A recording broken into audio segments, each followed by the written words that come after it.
This is GT racing right now. He's got traction, he's going in the outside of both of them! Maloney! Oh, he's taking Anderson! Anderson's up to Oh my god! Oh. Big crash! Oh my goodness, half the field's gonna get rolled! Second very close. These guys are want to make their way through the field very quickly. Oh, there we go! Oh no! That's massive! This is it! This is over! I can't believe this! Oh my god! God, what?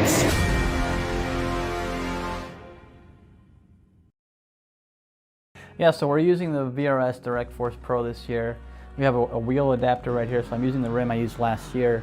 But the motor right here produces a lot of power, a lot of precision, and it helps me, just feel the car more, feel the car a lot quicker. Especially, this week we're at Sonoma. I can feel it, when it hits the curbs. Any little change in the car, the wheel reacts a lot quicker than your typical gear-driven or belt-driven wheel. For example, if you're on oval and the rear tires break loose, force feedback on it corrects a lot quicker than your typical wheels. There's no resistance pretty much as far as being able to make quick corrections on the wheel. So all that, paired with how precise the wheel itself is, it makes it to where it helps you as a driver, to find that extra hundredth or thousandths of a second. So when you're getting a direct drive wheel, especially the VRS wheel, it's heavy duty. It's got good weight to it, it's not a plastic toy. It feels like you can really beat up on it. A lot of people have issues with their plastic gear-driven wheels just kind of breaking after a couple years. This thing just feels like it can go forever. The forces are really strong where if you might have to let go of the wheel if you get into the wall. You can adjust all that with the settings on it and stuff, but the wheel itself doesn't play around. It's got way more strength than you could ever need, and that's what makes it good, that you can adjust that down to whatever the car needs. So initially you'll be able to get the controller box and the motor together, and eventually you will be able to add a rim onto that option. They'll also be including a button plate on it to put on the rim to have all sorts of different buttons and functionality. Also, pedals are coming, so that's a pretty big deal as well. Hasn't been covered too much, but the goal is to also have pedals to go along with the Direct Force Pro. So that's pretty exciting. The wheel feels good. It feels very much like a real world steering wheel. You just kind of feel like what you would imagine the car to feel like. A real steering wheel in a car is very smooth, it's very direct, very quick, and that's what this wheel feels like.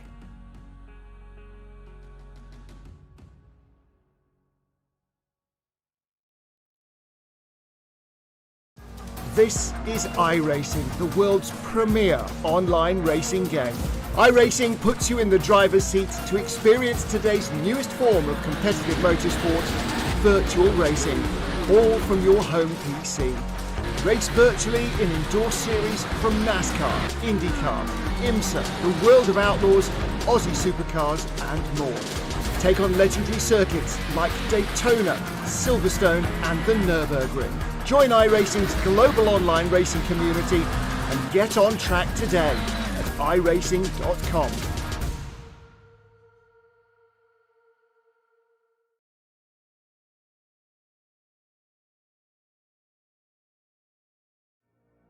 Welcome one and welcome all to SimSpeed TV once again for the next round of the international division of the Majors Series, the 11th round, the Italian Grand Prix.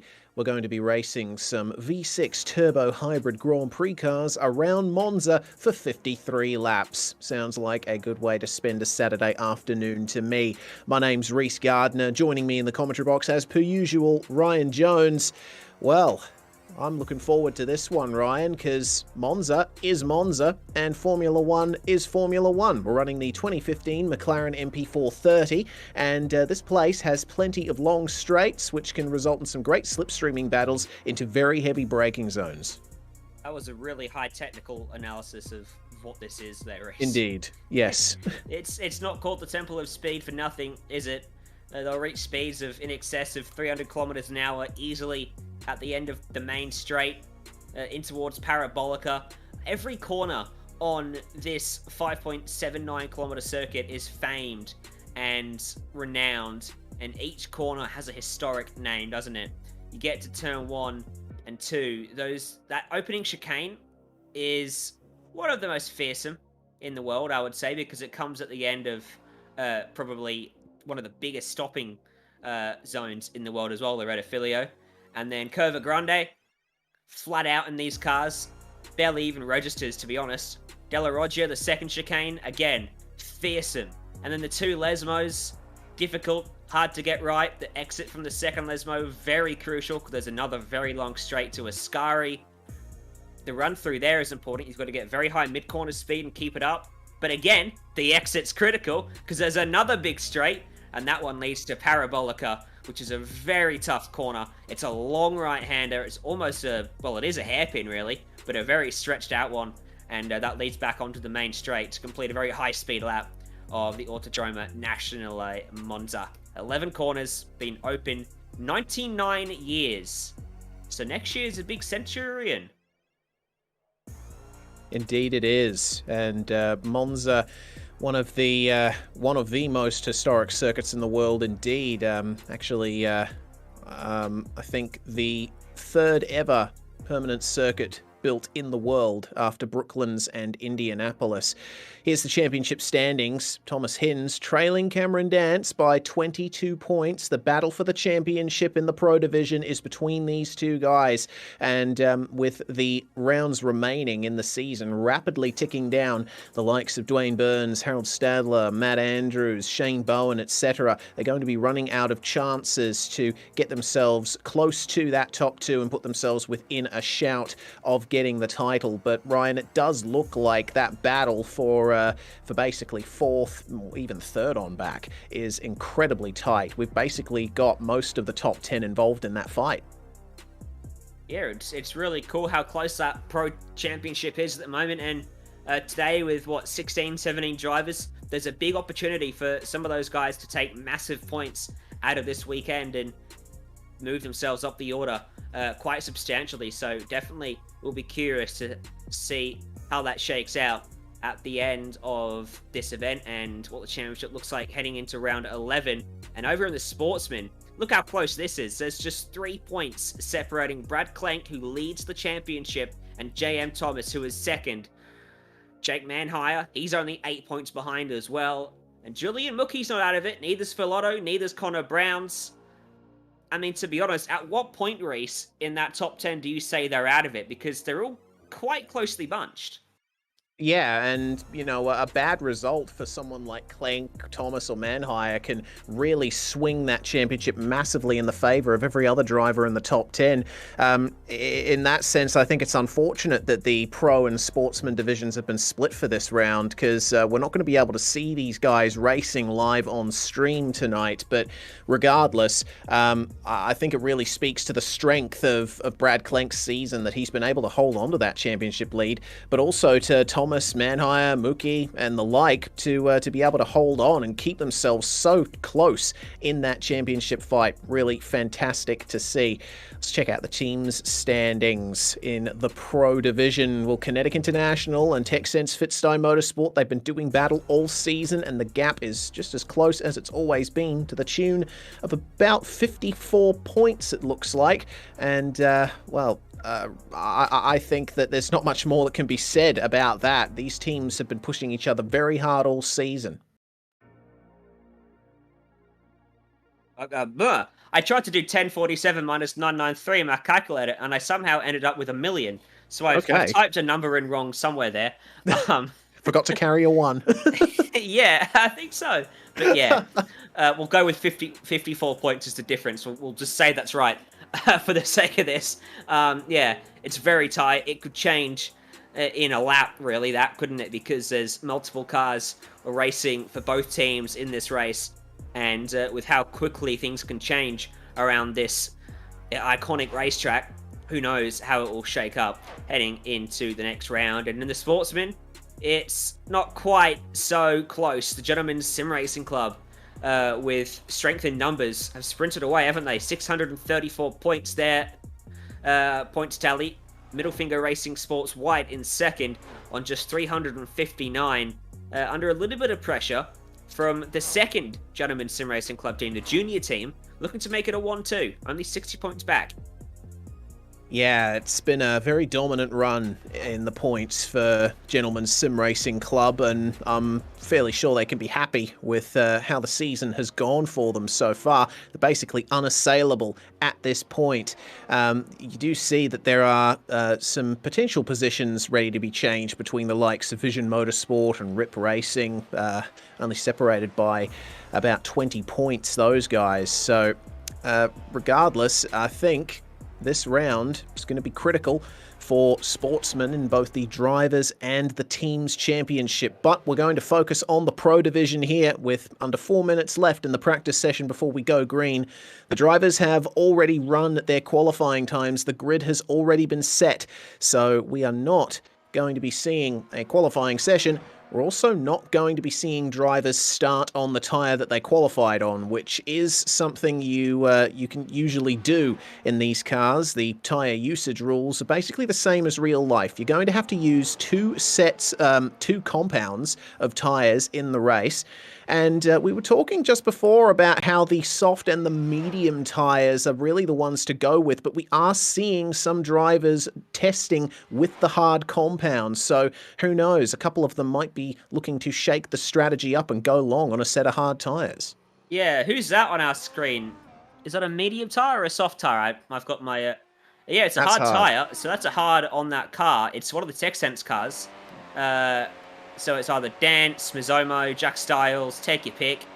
It's Howard Stadler, none of the above. Answer C. But yeah, so at the start of this race, they can choose anything they like. Obviously the soft tyre, in theory, it's going to give them a slightly better launch off the line.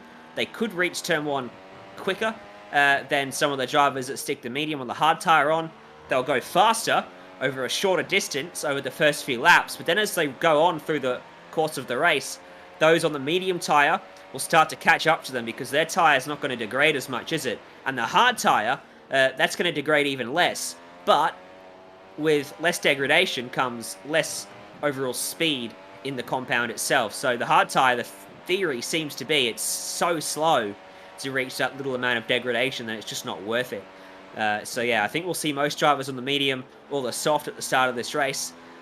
The one stop seems the one to go for this race, and they'll come in and stick the other compound they didn't use at the start onto the car and run to the end.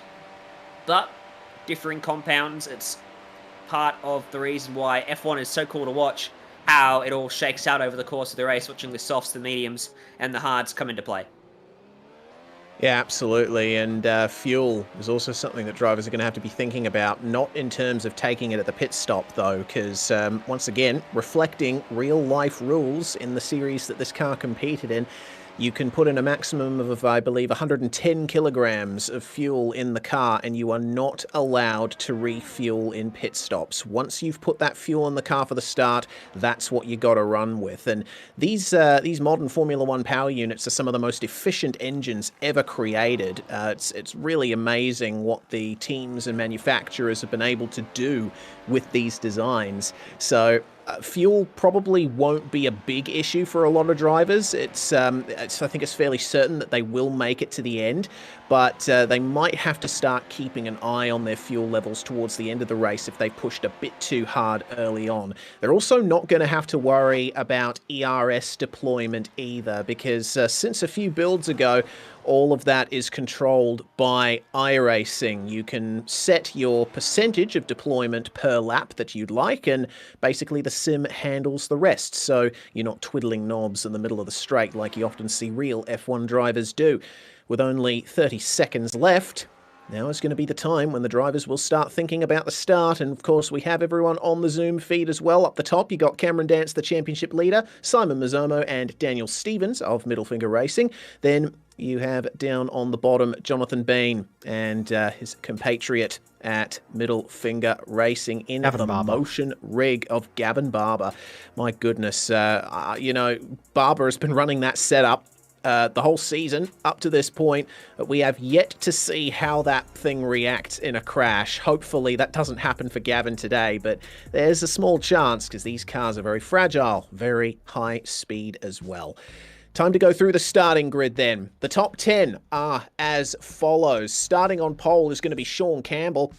with a fantastic run there to pip Cameron Dance to pole. Jack Styles and Harold Stadler complete the top 4, so it's Fitzstye 1, 2, 3, 4 there. Daniel Stevens, the lead MFR machine, with Eric Antilli, the first of our kinetic runners, in P6. Simon Mazzomo is going to line up 7th, with Shane Bowen in 8th. Then it's Matt Andrews and Dwayne Burns who round out the top 10.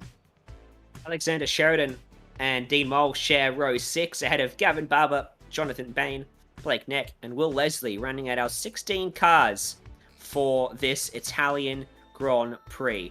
And I'm going through, and it's medium tires for everyone in this field. Everyone's got the mediums, no one's gone soft, and no one has decided to get a hard on their car either. So, yeah, going to be pretty straightforward, this one, it seems. And also just hearing that there is no compound rule, so they can elect to just run the mediums all the way through. We're set for a start. Oh, we are indeed. That's a pretty big change. Right before the race start, we are green and we are away for the Italian Grand Prix. A poor start from Sean Campbell. He bogged down massively at the start. He's going to be swallowed up by Cameron Dance and Jack Styles, potentially by Harold Stadler as well up the inside into the first turn, going too wide. In the midfield, we've already got some contact there. It's Daniel Stevens that's been sent into a car on the outside of Shane Bowen. That is big, big drama there on the first lap there in turn 2. Well, Monza, turn 1, lap 1. It's one of the classic places in sim racing to have a big incident. And Will Leslie had to come to a complete stop to pretty much get around them, as well as he was left with nowhere to go. Jonathan Bain had to tour through the gravel to get around it, so that's cost quite a number of drivers a lot of time at the start of this race. And of course, we won't be having any safety cars to bunch the field back up, so that's huge ground lost very early on that they will struggle to fight back and claw back over the course of the next 53 laps. Of course, roughly 300 kilometers of racing. It's the same distance that's being run in the Italian Grand Prix in real life this weekend, as the battle is on up at the front. Cameron Dance has not skipped away. Jack Styles right under his rear wing. No DRS on this opening lap. Won't be available on the next lap either, but once they start lap 3, DRS will be available to Jack Styles when he is within 1 second of that car in front, going through the activation point in the middle of the 2 Lesmos, and on the entry to Parabolica, ready to use his DRS on the main straight and on the run from Lesmo 2 to Ascari. Indeed. Something else we're going to have to look out here for the drivers, and seems like there will be quite some DRS action when it is activated, because we're seeing drivers in these battle packs, the top 2 here, shadowing each other very well. There's basically only half a second covering them at the moment. 3rd and 4th also close between Stadler and Campbell, our pole sitter. Also got Simon Mazzomo there in 5th. It looks like he might be just outside the DRS activation range for Matt Andrews behind, so he might be safe for now. There's also a battle going on between Burns and Blake Neck for 7th and 8th, and from there, looks like drivers separated by less than a second through most of the field. So we're going to see very shortly how all of that stacks up. Coming up to the end of lap 2, Andrews on Dance, not quite getting the run that he needs to get as close to him as he would like, but for 3rd and 4th behind, it looks like Stadler and Campbell are really pushing each other as well. Campbell almost getting into the back of Harold Stadler, coming into the Parabolica, that magnificent final corner here at Monza. Here we go. Start-finish line crossed and DRS is enabled. They are currently in the activation zone for the start-finish straight, but they won't be able to activate it until they get to the straight between the Lesmos and Ascari. And you really get a sense for how heavy the braking zone is into that first chicane. That's going to be one of the prime overtaking opportunities around this lap. Let's see if Dance can hold on to that second gap versus Jack Styles, but we might see a pass for the lead shortly. Could be a pass for the lead, could be a pass for 3rd. 4 Texense cars leading this race and all putting pressure on each other. And in fact, there's 5 Texense cars because Mazzomo's back there in 5th, but unfortunately for him, he's not managed to latch on to that quartet out at the head of the field. And Campbell just had too much, or too little clutch in the car at the start, or tried to release it too quickly, and it's left him with huge bulk amount of wheel spin, didn't it? And he went nowhere off the start line. It dropped him to 4th, but here he is, pressuring Harold Stadler on the run to Parabolica, not electing to go for the move in to the final corner there. But he'll set himself up, and down this main straight, this should be pretty easy for Campbell, unless he wants to save fuel. DRS open, draft, there you go, he pulls out, and with the inside line, there's going to be, wow, okay. So Campbell's backed out of that. So that was bizarre. Yeah, that's quite interesting. Not too sure why he elected to back out of it. Maybe just because he was off the racing line. And I mean, these tyres, not entirely clear on how they manage themselves in the opening laps, but generally you do want to stay on the racing line as much as possible because that's where the track is its cleanest. Here's Blake Neck on the back of Simon Mazzomo, caught up to him in the last couple of laps. Neck's actually done really well to get past both Burns and Andrews off screen, and now he's really ramping up the pace here in that Victorian flag marshalling team liveried McLaren Honda. Now into the DRS zone. DRS is open, and he's going to go for the move on Mazzomo here. Simon's going to stick to the inside on the run up to Ascari, and it looks like just letting him go before they get to the turn-in point. And Mazzomo, I can see, is carrying a little bit of front-end damage to his wing and nose, so that probably tells you why he didn't fight it that hard. Likely that Mazzomo got a little piece of the drama at the first chicane, and he won't be too happy with that, will Mazzomo? Knowing him. There he is. A look at the sim. Is he nodding his head there? Maybe, yes. I do have some work to do here. If I want to hold on to a top 5 position, maybe get some damage repaired at the pit stop if I can afford it. Blake Neck is now past him into P5, and looking at the times that he's setting, if he keeps this pace up, he'll be able to get right up to the back of Harold Stadler and Sean Campbell, maybe by the time they get to the middle of the race. Of course, we do still have to think about pit stops coming up very shortly, and yeah, it's clear that we might not see drivers going for the softs here if the tyre compound or lack of tyre compound rule is to be taken into consideration. There you see fastest lap from Blake Neck. He is looking very rapid at the moment, but Mazzomo might just lose a position shortly to Matt Andrews. Having said that, Andrews is carrying a bit of damage to his front end as well. Whoa, have a look at that. Big move over to the racing line for Mazzomo. Breaking the draft. Not too sure why he was doing that. Oh, Dean Mole, he's had a little bit of a slide in Ascari. This battle pack that we ride on board with will be catching right up to him. Gavin Barber and Will Leslie battling with each other.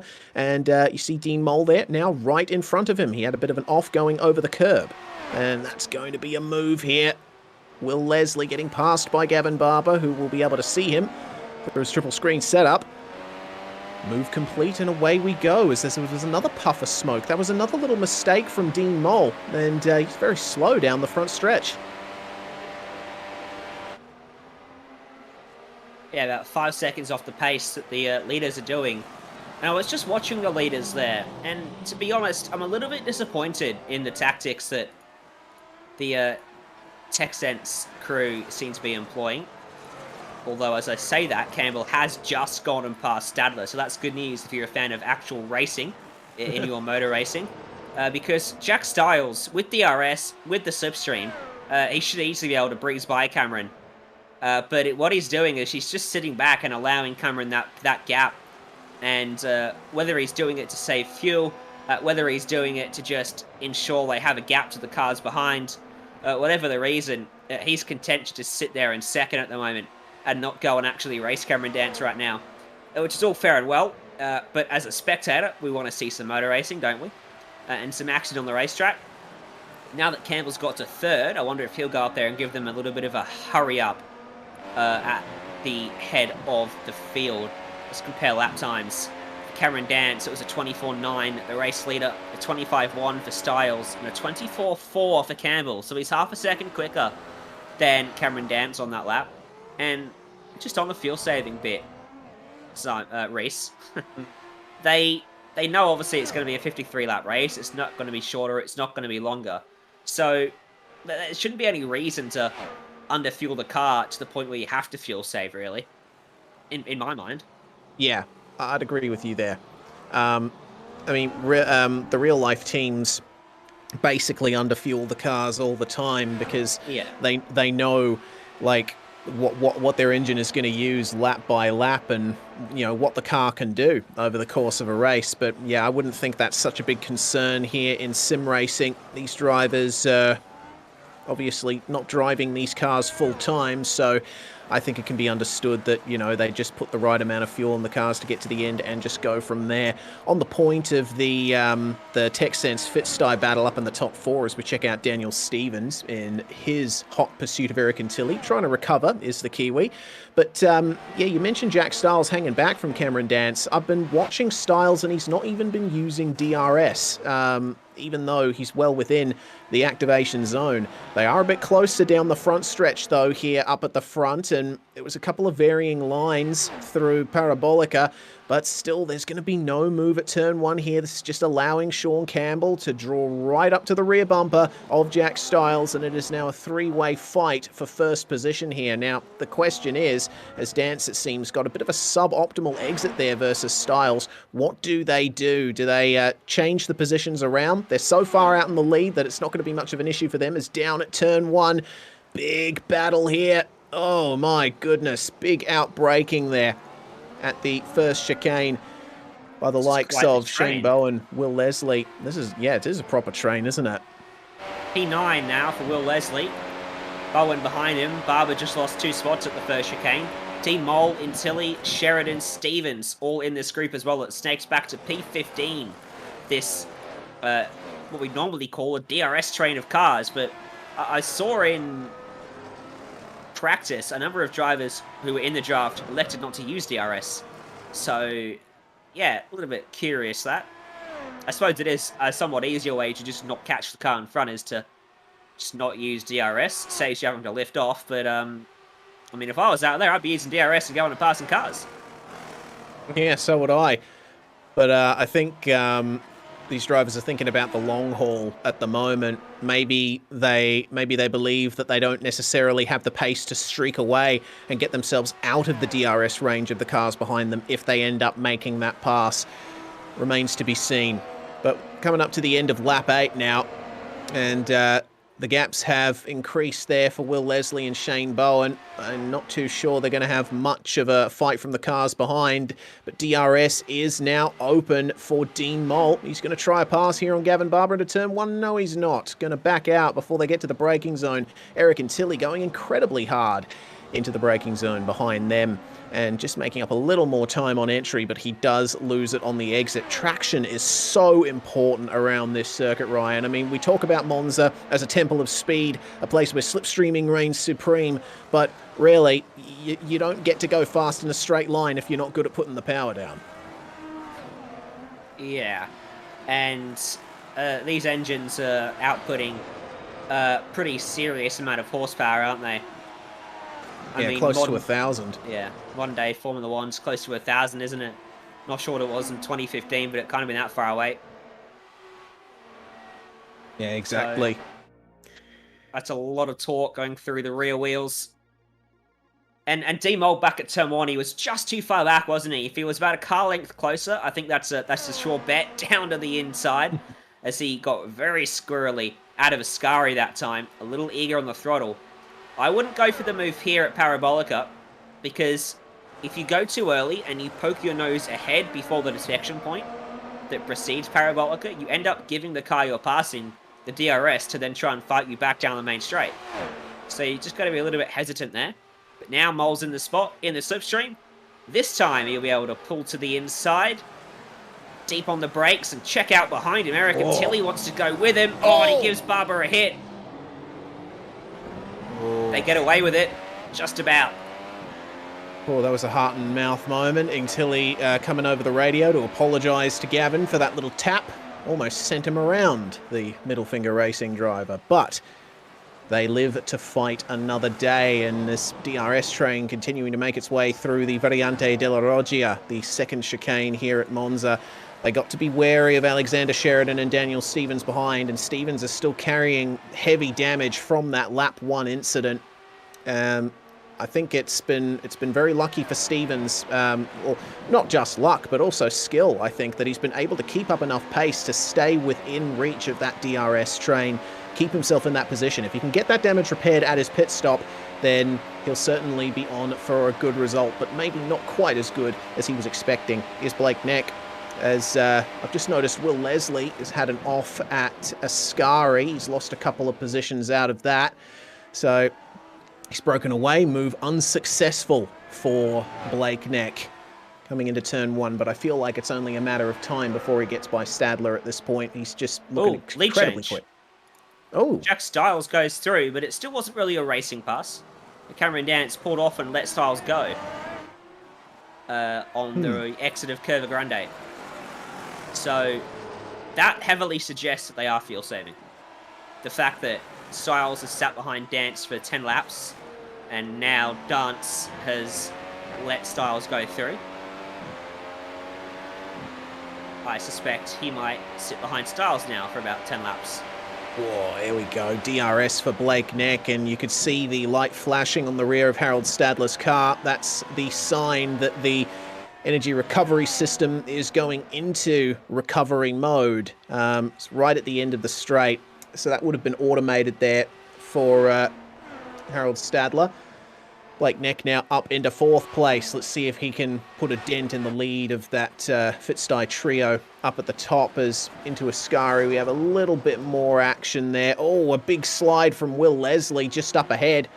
And I think that brings Eric Antilli into the fold once more here. And it's going to be no DRS for him this time, but certainly on the main straight. But Leslie and Antilli, teammates at Kinetic, they won't want to get in each other's way too much at this point.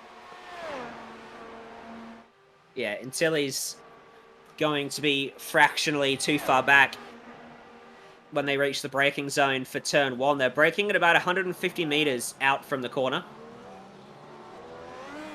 with the benefit of the slipstream, and Antilli was trying to slow it down from a top speed there of 340 kilometers an hour, so they're generating the speed quite quickly, back up to 320 before the second chicane.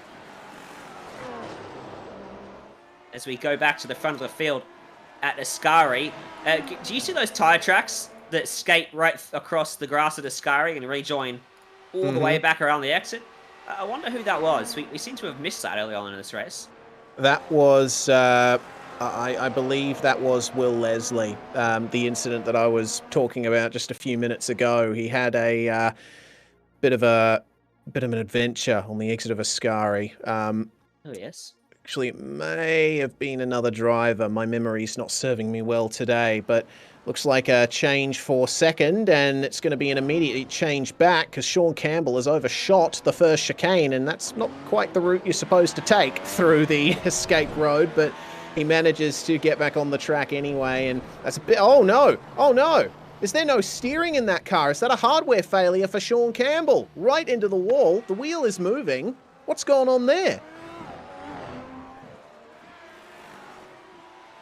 Okay, so our pole sitter is effectively out at the moment. He's still stuck in the gravel trap. We'll get a Virtual Racing School replay. Thanks very much to Virtual Racing School for their support of us here at SimSpeed TV. What on earth happened to Sean Campbell down here at the first turn? On live pictures, it looks like he's managed to get out of the tyre wall, but this was bizarre, Ryan. It looked like he just forgot to turn into Curva Grande. Obviously, he missed his brake point for turn 1 and had to go straight ahead. Got through the grass and it got him a bit loose, overheated the rears as he half spun. And then he might have been looking at his relative or something, but he was going slow, and then he didn't even try to turn in, it looked like.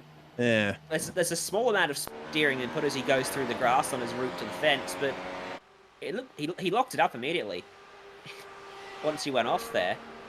Or, I don't know. That is bizarre. In all of that as well, down the main straight, right before that happened, Cameron Dance had retaken the lead from Jack Styles. I don't know what kind of games the Fitstyle guys are playing up at the front, but it's been a very interesting race so far from these guys, hasn't it? Maybe Cameron heard us and decided he wanted to do some racing, and he overtook Jack Styles, but then that little issue for Campbell has held Styles up, and he's now 2 seconds behind Dance, and now that he's lost the draft, I'm curious to see if he can catch back up to him. He's got Blake Neck all over his gearbox now. So that's a non-tech-sense car that could prove quite the fly in the ointment in this little battle. Indeed. Neck with DRS down that straight. He was able to get even closer to Styles, so this might be a move down the front straight that Blake Neck is preparing for. We'll ride on board with him for this one. And pay attention to the dashboard on the steering wheel. You see that green light? That means that he's able to activate DRS. And then, once you enter the zone, the second light comes on. When DRS is activated, all 4 lights come on. And you see all 4 lights activate there. DRS for Blake Neck. Look at that difference in speed. My goodness. And you have to really be quick on the steering inputs at high speed in these cars. But that is Blake Neck now up into second place. It's been an excellent drive here from Neck. Remember, he started in 15th position. So this has been an absolutely storming drive. It's certainly a track where you can overtake, and Blake Neck is making good use of that, isn't he, at the moment? Just 15 laps into this 53-lap race, the Italian Grand Prix, round 10 of the Majors Series for 2021. And he's got a 1.9-second margin to race leader Cameron Dance that he will try to eat into now over the next few laps. Only needs to find 9 of those tenths to gain himself the advantage of DRS activation, the drag reduction system, which opens up that little gap in the rear wing and makes your car about, have we decided, 10, 20 Ks quicker in a straight line at the end of the main straight? Something around that. I think 15, a good middle ground for that, but you do get quite the run when you activate the DRS in these things, and this particular generation of Formula One car. This was the technical and aerodynamic regulations that were introduced in 2014, cutting the downforce of these cars. So they already reach quite a number in a straight line without DRS. Imagine with the downforce all trimmed off here at Monza, plus DRS, you get a massive run, and these drivers would be hitting something like 350 if they got an absolutely perfect run in the DRS train. Speaking of, riding on board with Daniel Stevens, he started to drop off a little bit off the back of Alexander Sheridan here. And I suspect that even with DRS, he's not going to make up much of that gap. You see that he actually fell outside of the second range when they actually got to the activation point, as there is a move down at turn 1. Oh boy, very wide in the second turn there was Dean Molt, with Will Leslie and Eric Antilli both getting by him, and a compromised run from Mole means he loses 2 further positions to Sheridan and Stevens, so he's now at the back of that train. Here is the view of the replay, and have a look again at the sheer speed that these drivers reach in DRS range. It was a bit of an early lift there from Dean Mole, but there was actually contact, so that explains it. Yeah, just caught out by how slow that overtaking car was as it tried to arrest its speed through the middle of the corner. And that's 4 spots lost for Mole before he'd even reached the second chicane. Can we get a fastest lap update? Because I'm pretty sure that Blake Neck may have done it on the lap. Oh, well, there you go. Oh, hello. Dance responded. No. Well, he might have responded, but Blake Neck's unofficially done a lap that is half a second quicker. Because Blake Neck's lap before that, not last lap around, but the lap before that, was a 23.7. A good half a second quicker than the official lap record for this lap, but for this race. Words are failing me. But he would have picked up an off-track somewhere, which is why it's not registered as the official fastest lap. It does mean, though, that he is only 1.1 seconds away from Cameron Dance. Just needs 2 tenths to get within DRS range. And I think he's found it. He'll close up down this straight, and I think he'll be within a second when they cross the detection point on the entry to Parabolica here. No, he's not. Oh, well, no green light on the top left of the dash on the left side of the Christmas tree. And as he crosses the line, Blake Neck's 8 tenths behind him, so that's interesting. Must have been a great run through Parabolica then to claw his way inside of 1 second. Oh, dear. Speed is there for Blake Neck. What have we got on track? We have got Will Leslie having another problem at Ascari. He had to take a trip right across the inside of the second of those turns. See what happened to him down here through Curva Seraglio, which is not a numbered turn on this circuit, but certainly a named one. Switches over to the racing line, and oh yeah, rear end just gets away from him under brakes on the turn in. So a couple of positions lost there. He was able to get back on track in a little bit of a gap, so didn't disrupt the race of the cars around him too much. Try and continue as best you can, but have a look at this lead battle. Blake Neck with DRS on Cameron Dance is now within half a second of our race leader, so he's definitely going to get DRS activation this time round on the front straight. Yeah, there's not much debate about it now. So we're approaching half race distance, and the question starts to pop up. Do you pit at all? There's scattered talk of a no-stopper. I don't think it's feasible at all. So the question then becomes, when do you pit and for what tyres? If you're going to put the softs on, you're going to want to stretch this opening stint out. And that could be part of the reason why Cameron Dance is potentially under pressure. Maybe he's conserving his tyres and trying to go longer. As Blake Neck finally records an official fastest lap, and it's a 23.8. So rapid from Blake Neck. And the other one is to put another set of mediums on the car, which would probably be slap bang half race distance. I would pit for that. Yeah, it makes sense to me as well.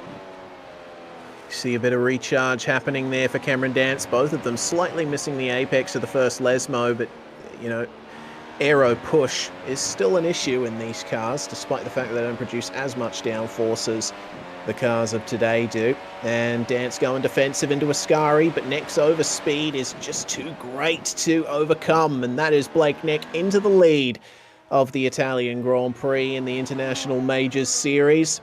Neck's seen some success in this series so far, and it seems like this Formula One combination is working wonders for him. Cameron Dance might be able to come back at him on the front straight here, but if he is conserving his tyres like you speculated, Ryan, then maybe he might elect to stay back here. Maybe just stay within DRS range so he can stay within the gap. Something we often see with these high downforce cars is Cameron shows the nose, and it forces Neck to miss the apex. Dance alternate line through the opening chicane, and they power off the corner pretty evenly. We often see with the high downforce cars that the inside, if you defend the inside and give the attacking car the outside, they'll just sweep around you. And I've often pondered why the defending drivers don't just hold the racing line and force the attacking car to go to the inside, because then what you can do is hold the outside, give yourself all the downforce, just drive around the outside of the corner and squeeze their radius so that they can't get on the power early, and then you get a better exit as well and you drive back away from them. And that's what I would do, because that's not the first time we've seen someone defend the inside at Ascari and lose out. Yeah, of course. It's part of the nature of the corner as well. You know, it's such a fast corner as Ascari, where downforce, what little you have at this place, is incredibly important. So who knows? A couple of the drivers might be listening to the broadcast, and we might see them do that. But my goodness, what correction that was from Cameron Dance. I mean, he wasn't happy with that. He's lost DRS range to Blake Neck as a result of that. Little adjustment of the glasses and keep going, but yeah, you don't want to put the power down too quickly in these things. He's overshot turn one. Oh, he has. That's even more time lost for Cameron. It's a big shame. We'll get it on the replay here. You see the big oversteer moment. Oh my goodness! He was so close to getting a tank slapper, overcorrecting and pitching straight into the wall like Charles Leclerc did in 2020. So, yeah, we'll check it down at turn 1. He did have DRS versus Blakeney. He was within range at the activation point, but just a little bit too late on the brakes for turn 1. Maybe a minor lockup. Fortunately, though, he kept it off the speed bumps, which is the main thing. You do not want to damage the floor in these cars. No. And that's the damage that you can't see as well. Look, we can't see. The driver can't see any damage, can they? But we can't see any damage when it gets to the floor of the car. And if we can, it's very difficult to. As that's an issue for Will Leslie again, not having an easy race, is he? Touring the infield at turn 1. VRS will pick this one up for us. I suspect he's done a bit what Karen Dance did a moment ago, just too deep on the brakes. Yep. Nope. Maybe. Too eager on the throttle. Yeah, and especially at those lower speeds, it's incredibly important to be easy on the power because you don't have as much load going through the tyres at those low speeds through turns 1 and 2. Yes. The downforce works at speed, doesn't it? That's... we need a technical expert now. Yes. Well, downforce squares with speed is the thing that everyone says. So, traveling at low speed through that first chicane, you basically don't have any downforce acting on the car at all. It only really starts having an effect above 120 kilometers an hour or something like that, as there is another move down into the first turn. Move being made by Dean Moll, getting past Daniel Stevens, and Stevens was almost forcing the issue there. I think his front-end damage might have had something to do with that little dab of understeer. I would say that, you know, it's an unfortunate situation that Daniel Stevens is in. You know, he doesn't want to use the hard tyre, so he's going to have to wait this out, really, with this damage. Try and extend the stint as much as possible while trying to keep his speed up with that damage on the front and hopefully get it repaired. Yeah. It's going to be difficult. I don't know. Obviously, spare car when you take your pit stop. But you might have a way to go yet until that opportunity arises, unless he decides to switch up strategy, or he was already going for a medium strategy, and then we might see drivers pitting right on halfway, as that marker would be only on lap 26 or 27, so only a couple laps away. Yeah, we're not that far from half race distance, are we? Races always go by very quickly at Monza. It is 53 laps because the minimum distance for an F1 race has to be... Oh, no! That's Dean Moll going for a spin at the first chicane. Quite a few drivers, it seems, having trouble with getting the power down out of these slow corners, and it seems for the kinetic runners it has not been a great race. We've seen Will Leslie having those issues, and Dean Moll having his fair share of whoops-a-daisy moments as well. The tyres starting to wear as well. Will be having quite an effect. What are we... Oh. That's a rear wing missing there for Will Leslie. You know, I didn't even see the rear wing missing because I was so distracted by the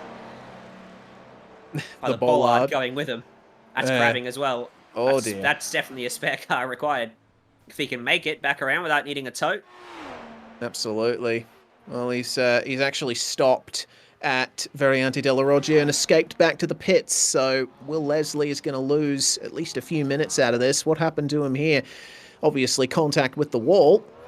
Puts the power down, goes for a spin, and then just, he heads straight into the wall on the outside of the first chicane, and that's such a frustrating error to have. The car was already carrying just too much speed after that spin for him to really slow it down in time.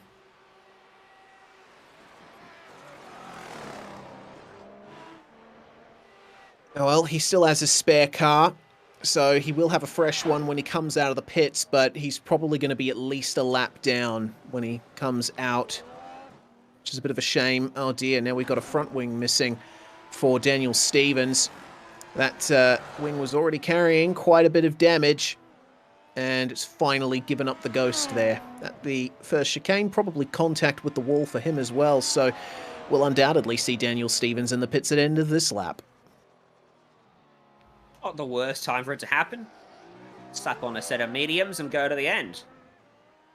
Now, looking at Blake Neck, he's 3 seconds out front, and his lap times are phenomenal. He's still some of the quickest in the field. If he was going for the medium strat, we'd see him in first, and we'd see Cameron Dance in probably 5, 6, 7, 8, 10. A number of laps later. Probably somewhere around lap 35, I would say, actually. 35 to 40, enough time for him to utilize the soft tyres. Because, of course, not only will be he overcutting and have fresher tyres regardless, but he'll have the quicker compound of tyre compared to Blake Neck. Yeah, of course, that is assuming that Cameron Dance is going for the softs in the stop. He might not, but I think with how far behind he is now, you'd have to go to a softer compound to stand a chance of catching up to Blake Neck. So we'll see what these guys do here. Will either of them go for the pits this time? Neck stays out. Cameron Dance also stay. Oh no! Oh yeah, he does. He does. When they go across to take what is effectively the fastest line, as Stevens takes his spare car, gets some tyres on, and out of the box he comes. He's followed out by Will Leslie, who's managed to get his car repaired. Good stuff. Back into the race then for Will. But that line down the front stretch always misleads me when I'm watching in sim, in rear chase view, as I tend to do, because you're basically taking the same line that you would to go for the pit lane, but either way. So you use rear chase cam, do you? I do. Gives me a good view of everything that's going on around the car I'm focusing on. I like to sit high above everyone else. From the chopper cam. Yes, indeed. Now 26. These are the 2 laps I earmarked, isn't it? 26 and 27. So let's see if I am indeed a prophet or just a washed up hack. So Blake Neck out front, 24.4 his last lap. The fuel's coming out of the car as well, so that's why the car gets lighter, and that's why the lap times don't really come down at all. He's going to go for one more at least. And Cameron Dance, I'll be very surprised if he comes in. He doesn't. Who knows? No sign of pitting from the top 3. Not much of a sign of pitting from many others either. It seems that the majority of drivers are avoiding the pit lane. Andrews stays out, Leslie stays out, Mazzomo stays out as well. So let's see what these drivers can do. Oh dear, that's an incident for Jonathan Bean. And it looks like that was a spin over the AstroTurf coming out of Lesmo 2. And you mentioned off-tracks earlier, Ryan, with Blake Neck's initial attempt at a fastest lap. Well, those dark green AstroTurf areas in the Lesmos, you used to be able to use them on iRacing, but now if you run too far into them, you do get an off-track. There are a couple of places around the circuit where you can pick one of those up, but here's what happened to Jonathan Bean. Both ends of the car making contact with the wall, though the front much heavier than the rear. So we can expect Bean in the pits momentarily. Dean Mole is the first of our regular runners to blink now. Into the pits for him. Not much damage, or not much grip on the AstroTurf either, as evidenced by that crash. Lap 27 passes, and no pit stop for Neck, Dance, Styles, or Stadler. So, still we run. I was wrong. Again. Top 5 stay out. And there's 20 seconds covering them. None of them really threatening each other at the moment. They've all just fallen into a little rhythm. trying to push themselves to the end of this race. I mean, could you see them doing a no-stopper? The way the lap times are falling for... I mean, Matt Andrews just did his fastest lap of the race. So did Daniel Stevens, but he's a lap down. So it doesn't count. Howard Stadler is only 0.6 off his fastest lap last time. Jack Stiles was only 0.2 off his fastest lap. Sorry, that's the wrong lap. Yeah, only... Yeah, well, as the fuel burns off, the cars are going to get quicker, all things remaining the same. So I think it is conceivable that drivers might elect to do a no-stopper, but then I'm not too sure what the grip fall-off is like on these tyres, as Neck, it looks like, is peeling towards the pit lane. So, there we go. Let's see if Dance responds to this. No, he does not. He's going to stay out for an extra lap here. Maybe try and get a couple of extra tenths, maybe half a second in clear air, which might help him when he comes in for his stop. I missed the pit window by a lap. That's frustrating. Harold Stadler comes in as well. So... Cameron Dance, Jack Stiles stay out at the front of the field. 3.1 seconds covering them. They run first and second. Blake Neck in and out of pit lane already, and he's going to rejoin just behind Will Leslie and Simon Mizomo on the racetrack. Now, he'll have to pass one of Cameron Dance's teammates in Mizomo. Neck has gone back out on a new set of medium tyres, as expected. Now, if I'm Cameron Dance, I don't see any point pitting this lap, because Neck has already got the undercut. He already had a 3.6 second lead. His lead now is probably going to be over 4 seconds with the undercut of this lap. The only way he can win this race, I see, is a big overcut and a soft tyre push at the end. Yeah. Feels like options for Cameron Dance are limited to that right now. He's coming up to pit lane entry now. Let's see if he decides to peel in. Bit of a wiggle out of Parabolica, but no, he does stay out, so he might just be committing to that strategy now. So we'll have a bit of intrigue here to take us to the end, as Neck is by Simon Mizomo back up into 4th place, and looks like that was a fairly simple move down the DRS zone coming up to Ascari, and look at how close he was at the exit of the Lesmo as well. Up comes the DRS, and he'll be right by Mizomo in a flash. There we go. And Mizomo's come in this lap. So is Matt Andrews. So a flurry of stops just before lap 30. But staying out, Dance, Stiles, and drama on the racetrack. Oh dear. Second stop for Harold Stadler. What's going on here, I wonder? Speeding on exit? Potentially. If he was speeding on entry, he would have been penalised in his stop. If he was speeding on exit, he would have had to come back in. Potentially, he could have crossed the blend line too early as well. I've actually gone to look at his stop, and no, actually, he stayed within the blend line on pit exit, so we can count that out. But either way, that's not good for Harold Stadler's race, having to make an extra stop there. Basically out of contention now for the top 5, unless something happens to all the drivers in front of him, which is, you know, not completely unlikely, but certainly doesn't stand much of a chance of happening. So, poor Harold Stadler. He was doing very well in the championship, actually, in the first half of the season, but since the halfway point, he's not quite been able to get the results he needs to stay in touch with the likes of Cameron Dance and Thomas Hinz. And either way, no matter how the results stack up today, Cameron Dance, I think, will still be safe in the championship lead, because I think, you know, if you viewers have not been able to tell by now, Thomas Hinz is not here today, as Will Leslie has another issue there at the first chicane. Very difficult to drive these things as Antilli now makes his stop.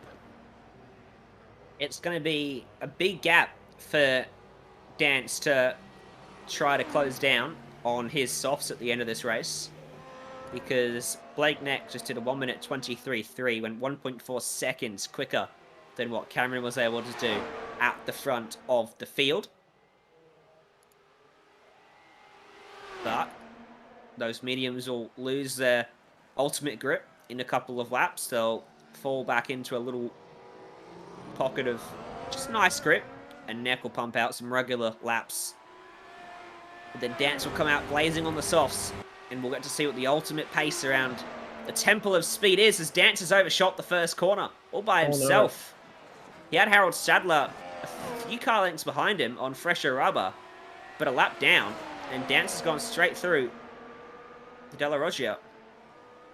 Looked to me like a rear lock-up there for Cameron Dance. The rear end got massively away from him when he tried to turn in. And at this point, I'm wondering if it's a tyre grip issue and if he might just elect to throw up the white flag and come into the pits, because he's lost even more time now thanks to that incident. Might be near impossible to come back versus Blake Neck. He was only a second slower that lap. Before that.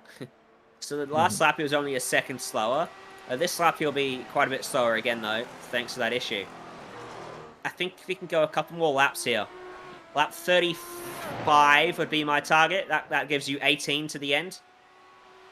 Of course, you want to be careful you don't run yourself out of soft tyre grip at the end of the race. You don't want to have to manage your soft tyres to get to the end. You want to be able to go hard at them all the way through. Speaking of soft tyres, it looks like the Avatar Auto Racing drivers have gone for them. At least Dwayne Burns has. Looks to me like Shane Bowen has too, indeed. So, interesting call there from the Avatar boys. Bold call with 20 to go. We'll see how that one works out for them. And their pace might be some indication of what Cameron could do. Haven't seen a full lap yet from Burns or Bowen since their stops, only an outlap. There is Dwayne Burns. And there is Blake Neck in third, 21.5 seconds behind Cameron Dance. And Neck's pace already back down to a 24 flat. 2.5 seconds he took out of Cameron's lead though, courtesy of Cameron's error on the previous lap. What's the pit lane delta here, about 28, 30 seconds? I'd say, well, it looks like pit lane times around about 30 seconds, plus, you know, the stop takes about 4 to 5 seconds. So I think around about 40 seconds, maybe. Nope. Apparently, total stop time, according to Cameron Dance himself, with traversing and stop, is 27. Oh, I was 1 second out. It's 27 seconds. One off again, Ryan. You're slipping. I know. So 27 seconds to transit, and Style and Neck is 22 behind him. I mean, it's well within the realms of possibility, isn't it? 20.7 seconds behind him now. 7 seconds. Anything under 10 seconds, I think Dance can attain. Yeah, so we might have a rollicking battle for the lead coming up very shortly. We do focus, though, on this battle here between Eric Antilli and Gavin Barber. Barber, aside from the top two, is one of the last cars remaining to have not made a stop yet. So he's up 5 from where he started, but he'll probably slot back into about P11, P12, maybe P13 with how his pace has been going and how long the pit stop cycle will end up taking. He would surely have to pit soon, but Barber seemed pretty comfortable there. He hasn't had any major incidents from what we've seen. He's just kept it nice and solid, continued to work his way around the circuit, and he will pick up an interesting haul of points, as there is the move from Eric Antilli. DRS, Gavin Barber lifts off a bit, lets him go into the braking zone, and through they go once again. You see how much Barber gets thrown around in the Retafilo chicane. I shudder to think what that seat looks like if he's driving up Mount Washington, for example. A very uncomfortable massage chair. We haven't spoken much about Jack Styles recently, because he's still running out there in second place without a pit stop. He's 5.5 seconds off Cameron Dance. And if he stays that far away, and Dance catches Neck, and they go side by side for a little while, Styles isn't that far out of the equation. He's certainly on for a comfortable 3rd place at this point. Yeah, for sure he is. I think it's been a very strong drive from Jack Styles, leading the race for a period of time and keeping himself in those top 3 positions. But along with Cameron Dance, he is committing to that long run on the medium tyre. So depending on how well the pit stop goes for him, Jack Styles might be a second thorn in Blake Neck's side coming towards the end of the race. Again, it does remain to be seen. We're under 20 laps to go, and this is surely coming up to the window in which the soft tyre is going to be the one to go for. Looks like Barber has decided to call it quits on that set of tyres. He is now in the lane himself. Well, I predicted lap 35 for Dance to come in with 18 to go and grab his softs, but he's on lap 36 now, so... Maybe he really meant Gavin Barber. Yeah, maybe secretly I meant Barber. If the one out trend holds up, he'll be in this lap. Also hearing maybe he'll be angling for 15 to go, which would put him in lap 38. Well, here's Harold Stadler trying to make up positions here. He's fallen outside of the top 10 thanks to that second pit stop, and lining up Alexander Sheridan for a move. Both of these guys on the medium tyre from what I can see. Maybe a little hard into the second Lesmo, but you see immediately going over to the right-hand side there for Alexander Sheridan. He's going to make Stadler go up the inside into Ascari, but he's not going to fight it into the braking zone. So Stadler back up into the top 10 now, and he'll be reasonably happy with that, at least a small saving grace after what has not been the best race for the Austrian. Cameron Dance almost coming up to lap these guys, and I'm wondering if this is going to be the time he comes into the pits, because he doesn't want to have to deal with this dirty air. And is he staying? Yes, he is. He's going for the lane now, so this could be the pit stop that decides the race result, or at least decides whether or not we're going to get a big battle. In comes Jack Styles behind, and the field is cleansed. Everyone has taken their stop.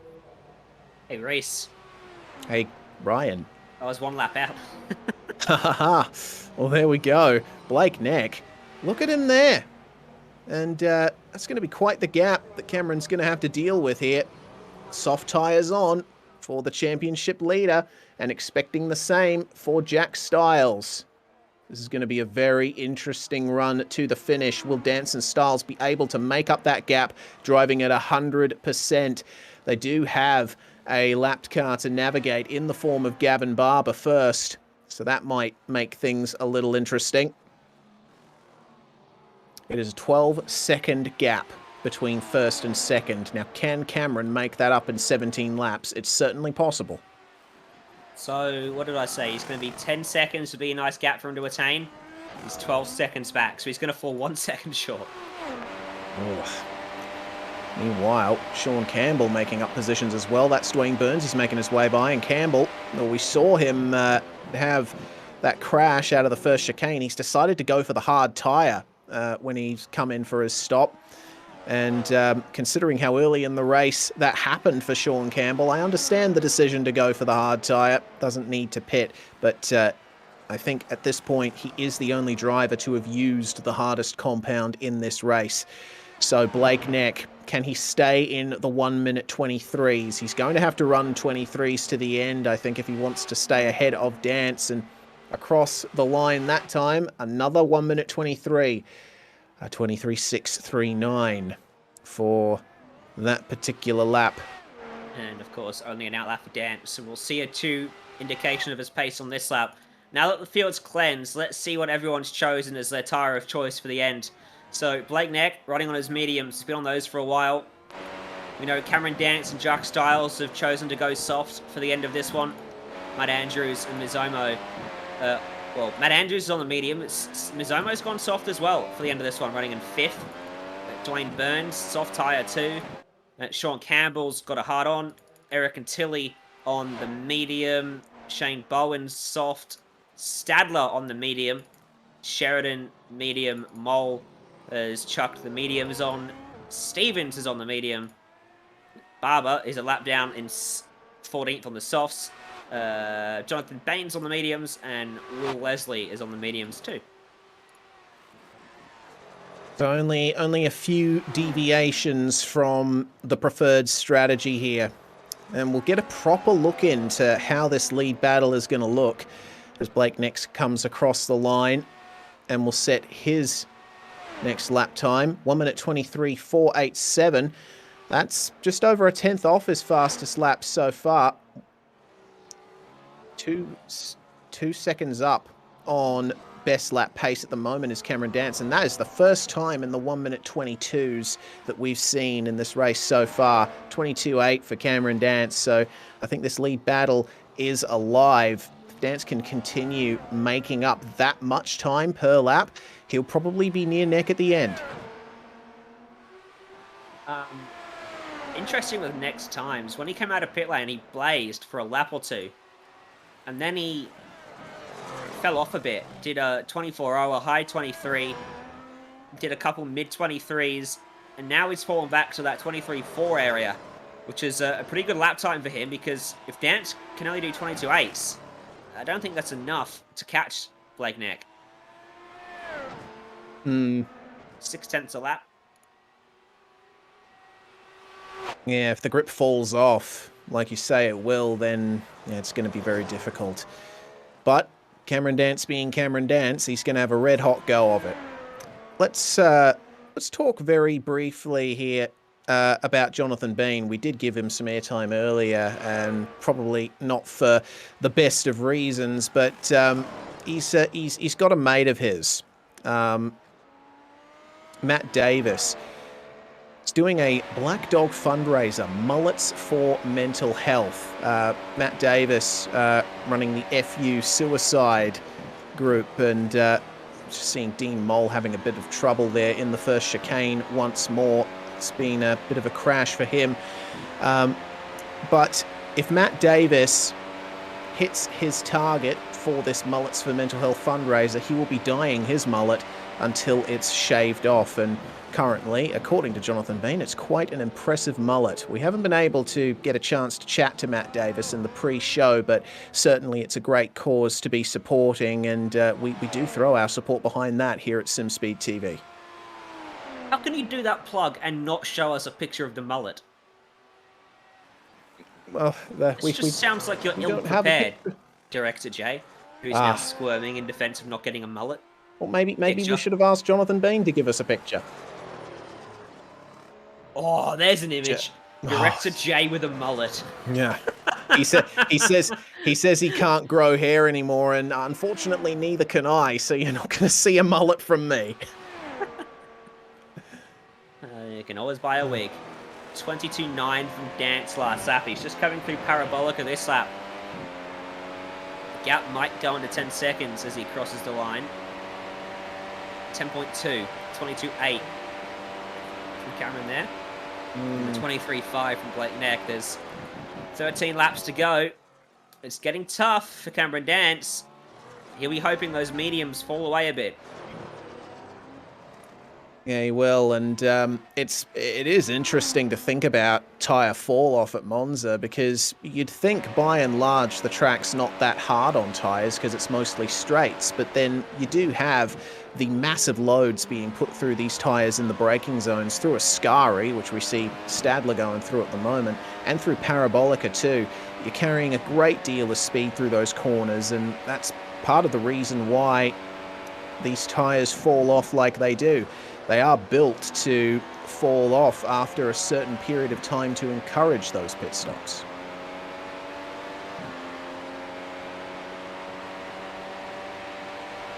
Gap's now under 10 seconds at the front, meanwhile, between Cameron Dance and Blake Neck, and seems that it's staying pretty stable. Cameron's just chipping away at that gap gradually, but we're not sure that it's going to be enough at this point. There's a couple of markers that Cameron could get to help him. Obviously, the 1 second marker will give him DRS, and that will pretty much seal the deal and help him catch him.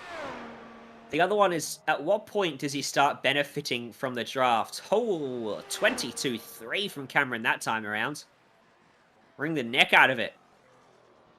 That's a new fastest lap, if he didn't pick up an off-track for sure. Yeah, absolutely. Well, it looks like it did count as the fastest lap, so it is clean there from Cameron Dance. The pace of those soft tyres looking very good, but the fall off probably going to be quite dramatic towards the end. He's still going to have to drive with an air to conserving these tyres a little bit. He still needs some performance in them to fight Blakeney right at the end, but again, he's got to try and balance that with making that gap up now.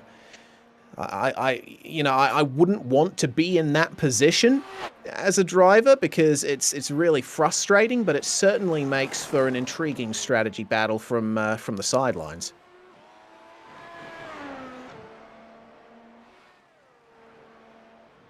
Still time for Cameron Dance. If he can chip a second a lap, he will get there. It is...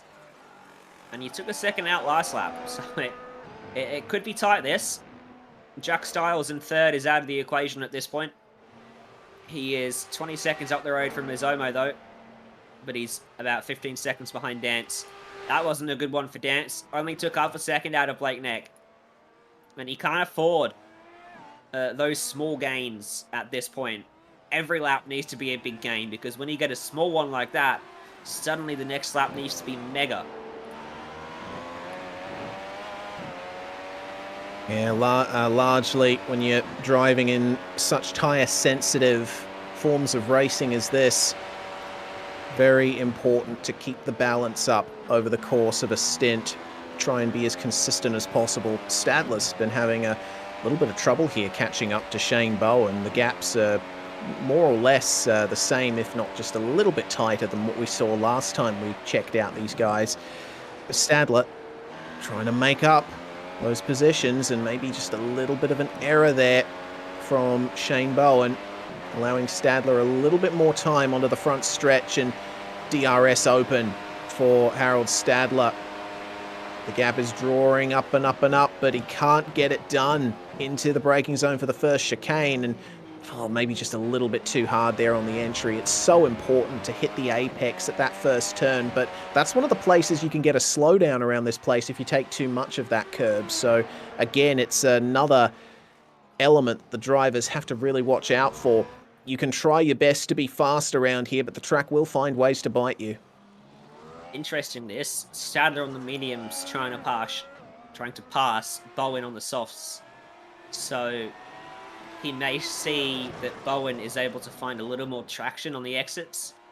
But of course, Bowen has been on those tyres for a while now, and will be starting to see the negative effects of them in their long-run paces. Stadler comes from a way back into Ascari. Thinks better of a look there, but he's right up behind that gearbox now. Does he go for the move into Parabolica? Probably too far back again here, but into the main straight, it's going to be big defense required from Bowen, who's run wide at Parabolica. Oh. Not a corner where you want to make a mistake when you're under attack. And this will give all the momentum to Harold Stadler in his attack. His hunt for ninth place. Is Bowen defended all? No, he doesn't. Stadler through on the inside, and he can go back to the racing line if he wants it. Decides to give Bowen the benefit of some air on his nose and send for the braking zone. So they switch around. Pretty good move there from Stadler to work over Shane Bowen, force the error, and get by. Meanwhile, the gap at the front, Reese, it's now 7.6 seconds. Continuing to decrease lap on lap here, as Cameron Dance just made his way through the first chicane. Now there is the gap, 7.2 at the second apex of the chicane, but Dance may be losing just a little bit of time on the exit. Neck has nothing to worry about out in front at the moment. He's all alone on track. He's not going to come up to a lapped car until Alexander Sheridan, which is a few seconds in front of him, and that should be an easy move, but doing a phenomenal job. He's doing his fastest laps of the race. Previous trip around, +1, he did a 23.0. That's his fastest of the race. So almost dipping into the 22s with a medium tyre that's been on the car for about 10 laps now. 15 laps even. Of course, all the fuel almost out of the car at this point, so the car is extremely light. That's why they're finding all of this time. even on worn tyres. But he's doing the job. He's not making mistakes. He's pumping in those consistent laps, isn't he, Reese? And this one, a 23-1. So again, very quick. And Cameron Dance, what is he able to do? A 22-2. So a big chunk comes out of the lead that lap. That was what Dance needed. He needed to find a big chunk that lap, and he did. 6.7 the gap. Yeah, so that's around about 0.8 of a second taken out of Blake Neck here with 8 laps to go. And again, you know, I keep coming back to that point of if he can keep that that time gain going. Well, you know, the other thing to consider, Reese, a lot of the times when you do your runs and you sort of practice what the tyre wear's like, you do it in full field, don't you? Yeah. When there's less fuel on the car, there's less load. And so the tyre wear is lower. So the soft tyre, or any tyre, should be able to last longer with less fuel on the car. And we see that in real life as well. They're able to bolt the softer tyre on and find more endurance in it than they can at the start of the race because there's just less weight to move around. And so that could be helping Dance as well, finding some pace for an extended period of time here. Someone finding pace at the moment is Dwayne Burns on that soft tyre. He's got Matt Andrews up ahead of him here, and Andrews on the mediums has been for the last 16 laps. Dwayne Burns, 15-lap-old soft tyres, and get the virtual racing school replay. Matt Andrews alone on track here as things stand. Has this been a mistake here for Matt Andrews? Oh, it has. Oh, dear. Quite the spin out of Parabolica. Good on him to be able to not loop it into the wall, but that's a bit of a dangerous spot for the car to be standing still, right in the middle of the track on the exit of Parabolica. I think if we had a full field of 24 cars or something like that, that would certainly be a problem. But of course, it's a bit of a reduced field size here with the Pro and Sportsman division split, so not as much danger this time around. Still, if you're coming around the blind exit of Parabolica, that's not what you want to see. Certainly. Talk about consistency. Dance, his last 5 or so laps, 22-3, 22-6, 22-6, 22-6, 22-2, 22-6. Blake Neck out front, though. He's pretty consistent as well, but his lap times are just fluctuating ever so slightly around sort of a 23-1, pivoting a tenth either side of it. Previous lap was a 23-0, that lap was a 23-2. Dance 22-5. 5.6 seconds. Gap. 5 laps to go. 6 laps, rather. Right, so now we get to crunch time. Does Cameron Dance have enough left in those tyres? We did mention that the fuel load is low, so the tyres should last a little bit longer, but with how much pace Cameron Dance has been taking out of Blake Neck here, might he not have enough at the end? We'll have to wait and see. Big curb hop coming through Variante della Roggia. You can be very aggressive with your curb usage in that part of the track, but of course you need a stable car under you in order to do that. Very difficult with how little wing these cars are actually running. A good point that Kirby raises in chat, actually, over in YouTube. Mizuno in 4th. He's crept under the radar a little bit. Early on, he struggled to... Whoa, big slide there, Simon. Steady on, lad. Early on, he struggled to stay with his teammates in the leading quartet, and he fell back to 5th. I think he was even 6th at one point. But he's back into 4th. And looking like he'll finish here. He's 7 seconds ahead of Sean Campbell. He might be under some pressure based off his previous lap time. He was about a second slower than Campbell, but I think unless he makes an error, he should just stay ahead of him. Certainly a good run from Izomo to be up there in 4th, and a quiet one. Yeah, I think he was definitely helped out by Campbell's crash and Harold Stadler's second pit stop, but that's not taking anything away from Simon. You know, a big part of getting good results in the Major Series is staying clean and keeping it consistent towards the end, and Mizuno has been able to do that. He does seem to like downforce cars. Remember, when we ran the 2.4 hours of Le Mans last season, he took a commanding win in the LMP1 class. So I think Mazomo reasonably comfortable in this style of car. Lots of downforce, lots of speed through the corners. And as it stands, Sean Campbell is still about 4.2 seconds behind him. So I think with 5 laps to go, it's going to be very difficult for Campbell to try and make up that gap. And remember, Campbell is running the hard tyre, so we can't extract quite as much pace as everyone else can at this stage. You know what Cameron Downs didn't want to see last time he hit the line? Was a 22.8 from Blake Neck out front. Oh dear. Neck now into the 22s. That's a big statement there towards the end. Maybe Neck's just been conserving just a little bit for the time being, and then bringing out all the stops for these last few laps. And my goodness, 22.9 there. So continuing to set those fast times, with Dance setting a 22.3, still taking time out of Blake Neck, but with 4 laps to go, and the gap being what it is at about 4.5 seconds, Dance is going to need more than a second per lap here to catch up to pass and defend from Blake Neck. We did see a little bit of an incident just before, a car spinning. That's something that's been a semi-regular sight here today. But these guys up at the front have been able to keep it clean for the most part. Strut their stuff out there. Is he at the point where he's getting a distant toe effect, though?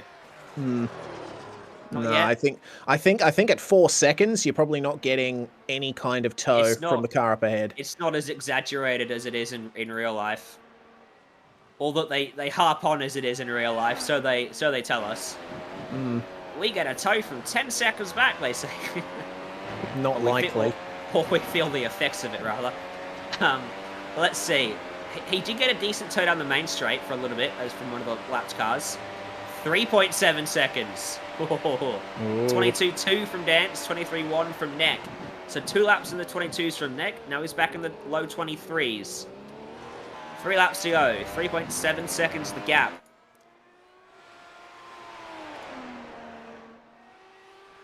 Oh boy, waiting with bated breath here. Bit of a white knuckle ride for the drivers out there, as there's been some trouble for Dean Moll. He's escaped back to the pits. He had some issues at Lesmo 1. He tried to get the car going again, but just spun around again. So it looks like Moll is back in the pits and out of the car for the time being. But he should still be classified with only 3 laps to go. Should still pick up some points. That to come up on 2 laps to go now, because this is where things really get tense in this field. Get a virtual racing school replay here of Harold Stadler. Something has gone wrong for him down at the first chicane, I believe, and through he goes over the speed bumps. That's what we were talking about before, Ryan. Might be a tiny bit of floor damage for Stadler. You know who can't afford to do that is Blake Neck. If he does that, Dancer's all over him. There's just 2.8 seconds between them. Neck's got it stopped, turned, and powered out beautifully. Through the first chicane, but Dance hasn't. Around he goes. Oh, okay. That's the lead battle over. Oh my goodness, Dance just pushing a little bit too hard, as it looks like there's a move here between Mazomo and Campbell. Mazomo might lose 4th here. We'll check this out. Oh goodness, right across the gravel trap at Ascari goes Simon Mazomo, holding on to the speed.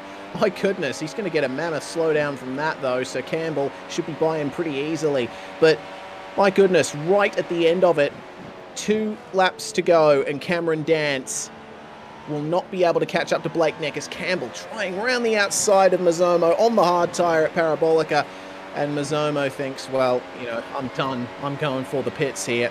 Still, I think it was a very solid drive from Simon Mazomo up to that point. Why would he pit? Why? Yeah, I'm wondering why too. Maybe his tyres have nothing left. He was on the softs, remember?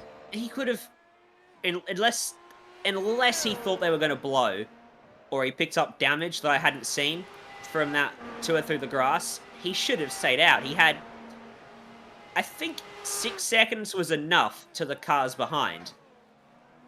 Well, we've just been told by Jay that Mazomo used his fast repair. He's got his spare car, so there must have been damage on that thing that we weren't aware of. 1 lap to go. Yeah. He just needed to last 1 lap.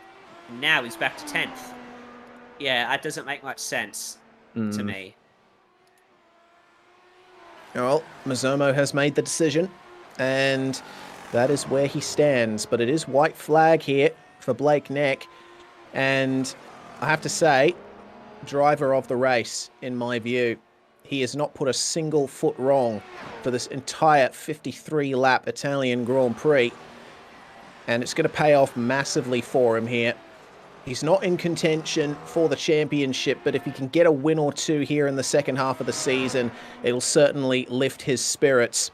And tell you what, Cam Dance did give him one heck of a run. If it weren't for that mistake from Cameron Dance out of the second turn, we might have seen a very different final lap. But as it stands, it's Blake Neck on his own here, coming across the line, weaving in celebration. Blake Neck wins round 11 of the International Division of the Majors Series. A brilliant drive from the Victorian. From New Zealand, meanwhile, Cameron Dance is going to take second place and hold on to that championship lead. Still happy with that result, but hey, if it weren't for that spin, it could have been something more. Jack Styles, though, is going to complete a pretty good day for Fitzstye Motorsport in third place here. And, you know, a quiet but very solid drive from Jack Styles to maintain that top 3 position. It was a very consistent drive. Didn't really make many mistakes, did he? Apart from, I think, right at the start of the race, he made a 1 or 2 when he was under big pressure, but very measured performance from him. Sean Campbell will come home a distant 4th, about a minute off the leaders. The top 3, their pace was just phenomenal. A few errors from Campbell dropped him off the order. 4th place will be one to be celebrated for him as he makes it 3 TechSense Fitzstye cars in the top 5. Coming across the line again here is Matt Andrews for Renvale Fitzstye Motorsport. So for the general team, it's a great result. Dwayne Burns picking up 4 places to finish in 6th for Avatar Auto Racing. Should be very happy with that decision to take the softs in the final stop. It's definitely paid off for he and Shane Bowen. They take 6th and 9th at the very end of it. So we can take a look here at the official results, looking at that grand old banking. Neck by 9.9 seconds over Cameron Dance.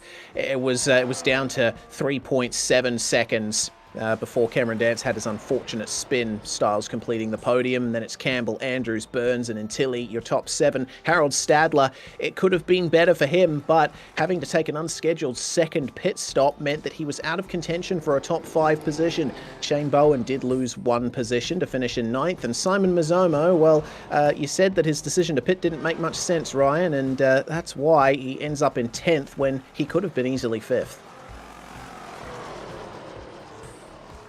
Maybe we'll get to find out from him a little bit later on.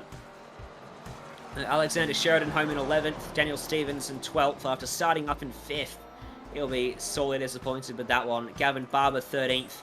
Jonathan Bain 14th. Will Leslie, Dean Mole round out your field. Every car still running at the end of the Italian Grand Prix round 10 of the Majors Series. And I think that is a pretty good result. Yeah, I would certainly say so too. We'll give our drivers a couple of extra minutes here to make their way into the interview booth. Seems that they're all having a bit of fun out there on the in-lap, just touring their way around. It's always a nice achievement to finish well in a Formula One car, and it looks like a bit of a photo opportunity going on for the Fitzstye cars here. They're driving in formation down the back stretch towards Parabolica. Nice opportunity for a team photo there. Unfortunate that they didn't take top honours, but I think they can still be very happy with that result. The top 5, 4 of them are Fitzstye cars, 3 of them TechSense, 1 of them Renvale. So I think with this result for Fitzstye, it's another slight blow to Kinetic in terms of the team's championship, because Kinetic did not have a good time today. No, and they came in as the points leaders to Kinetic, so this one's gone backwards a bit, hasn't it, for them in terms of the points. But we'll see how it all pans out. There's still a couple of rounds left to go. But we do have our runner-up tonight in the booth with us, Mr. Cameron Dance, after a valiant charge late race. He stood by with you. I am indeed, Cam. Congratulations on second, but I think there's a couple of reasons that you might be less than happy with that result. Yeah, well, not really. I mean, I'm pretty happy with that result, to be honest. It was just a really, really good drive from the team in general, and also myself to end up having the pace we did. But yeah, just a little bit disappointed with myself to end up having that moment with 2 laps to go when I, well, probably should have ended up on the tail of Blake with 1 lap to go and he used DRS to get by. Either way, up until that point, it was a pretty storming drive from you. We saw you take the soft tyre in your pit stop. Was that always the plan, to go long on the medium and switch to the soft later? Yeah, that's just what we found was the best strategy with the way that the tyres were in terms of wear and everything. So it was going to be far easier to have some softs and grip near the end with light fuel load instead of trying to manage the mediums and get them to the end. So it was just all about doing that sort of thing and trying to use the pace we had. Indeed, and a bit of a question about the first part of the race. I did notice that that you, Jack, and Sean were all flying in formation, not using DRS. And what was the logic behind those early stages of the race where you seem to be swapping positions every so often? It was just more or less trying not to fight with each other and work together rather than doing anything silly like that. It was, yeah, just all about working together rather than trying to play the race into our own hands, and just rather than hold each other up since we knew Blake was coming, just try and work together. Well, it certainly paid off for you with a very strong result for both Fitsty teams in this series. So ultimately works out well in your championship fight with Kinetic. It's another round where you've been able to best them. Yeah, absolutely. At this point, I think, and the fact that Hinsey didn't show up as well, it's helped my tilt towards the Drivers' Championship, but today's points haul was really, really good towards the Teams' Championship as well, with the fact that we had a second, third, and a fourth, and a number of other good results as well. So yeah, it's going to be interesting to see what's going to happen in these last few rounds, but yeah, it's certainly going to be about trying to maximise point scores and bring home a very, very good result in the end for the team overall. We'll see how it goes for you guys. Well, before we let you go, Cam, anyone that you'd like to thank from your stable? Yeah, just first of all, shout out to the boys at Fitsty Motorsport for the awesome work today and over the week as well, to learn and get up to speed with this car and then put in the results that they did. And obviously our partners, Texent Sensors, Renville Harnesses, Fight CRC, Demon Tweaks, Majors Garage, Sim3D, you guys for the awesome broadcast, Mike and the team for the awesome series, all the boys for the awesome racing, and well done to Blake on what is a pretty commanding drive, I must admit, with the pace he had, and yeah, well deserved. Yeah, certainly not going to hear any disagreement from us here in the commentary box. That's Cam Dance there, retains the championship lead after taking second here at Monza. Ryan, it looks like Jack Styles is in the booth with us now. Jack, it was a pretty quiet race for you, really, after the first half. You settled in and just drove home time trial style. How did it all play out for you from your perspective, this one?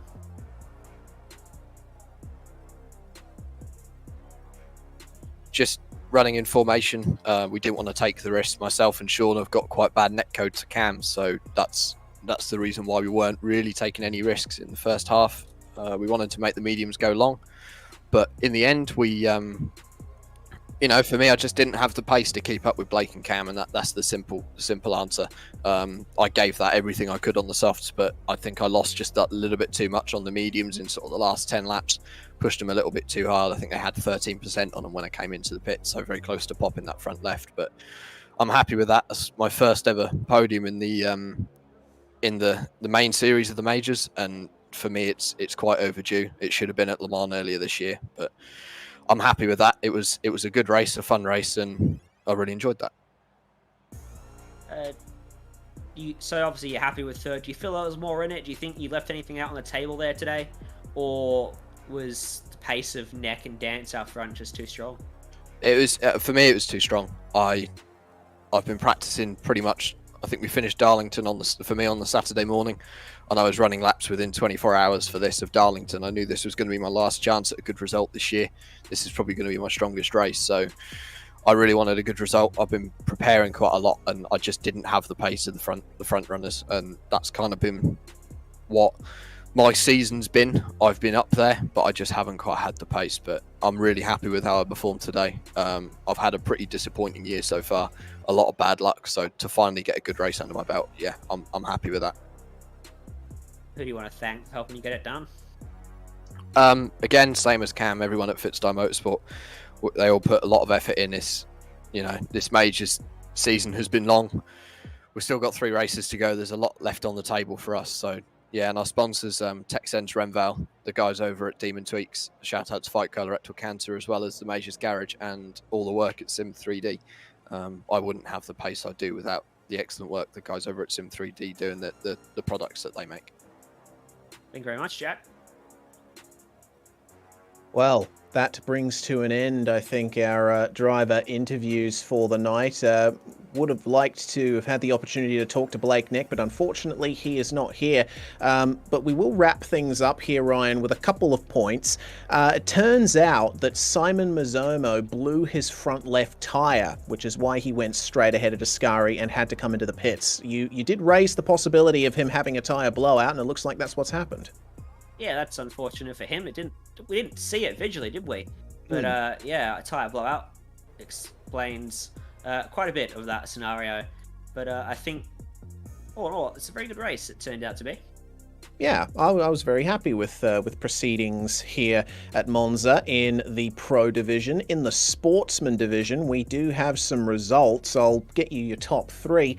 Dina Lessie taking the win by 1.5 seconds over Sportsman Championship leader Brad Klenk, and Dylan Gray completing the podium there for Gentlemen's Sim Racing Club. So all up, pretty good result for Brad Klenk there. He should hold on to that championship lead in the Sportsman Division. But that's where we're going to wrap things up here tonight at Monza for the Majors Series.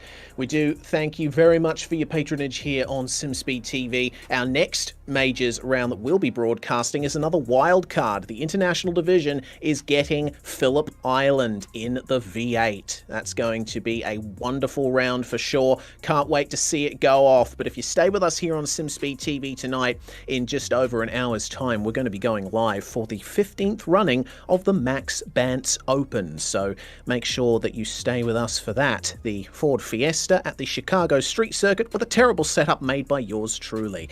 Either way, we say goodbye for now here on SimSpeed TV. A big thanks to Mike and the team at the Majors Series for putting this all on. My name's Reese Gardner, Ryan Jones with me in the commentary box, and Jay Kennedy on production. We are the team that have brought you the Majors this year, and we should continue to do the same towards the end. Who's going to come out on top? Will Blake Neck be able to take more wins, take points away from Cameron Dance in his fight with Thomas Hinz? Or will Cameron find something extra here in the final segment of the season? We will find out, and here on SimSpeed TV, we will see you later.